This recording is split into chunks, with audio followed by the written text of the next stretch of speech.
Parking தகராறு தொடர்பாக நடிகர் தர்ஷன் மற்றும் நீதிபதியின் மகன் தரப்பிற்கும் சமரசம் ஏற்பட்டதால் இரு தரப்பினருக்கும் எதிரான வழக்குகள் ரத்து செய்யப்பட்டிருக்கிறது. விவரங்களை தர இருக்கிறார் செய்தியாளர் மதியழகன்.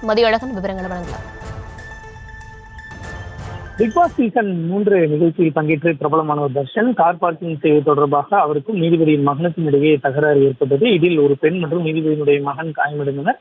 நண்பருடன் சேர்ந்து தர்ஷன் தங்களை தாக்கியதாக நீதிபதியின் மகன், அவரது மனைவி மற்றும் மாமியார் அளித்த புகாரின் அடிப்படையில் ஜே நகர் காவல் நிலையத்தில் புகார் அளிக்கப்பட்டது.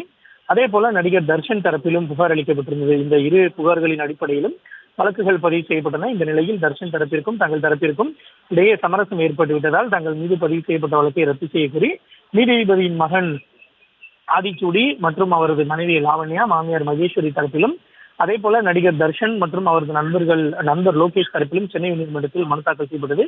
இந்த மனுவை விசாரித்த நீதிபதி ஜி.கே. இளந்திரையன் சமரச மனுவை ஏற்று நடிகர் தர்ஷன், அவரது நண்பர் மற்றும் நீதிபதியின் மகன் மற்றும் மனைவி, மாமியார் மீது பதிவு செய்யப்பட்ட அனைத்து வழக்குகளையும் ரத்து செய்து உத்தரவிட்டார். விவரங்களுக்கு நன்றி மதியழகன்.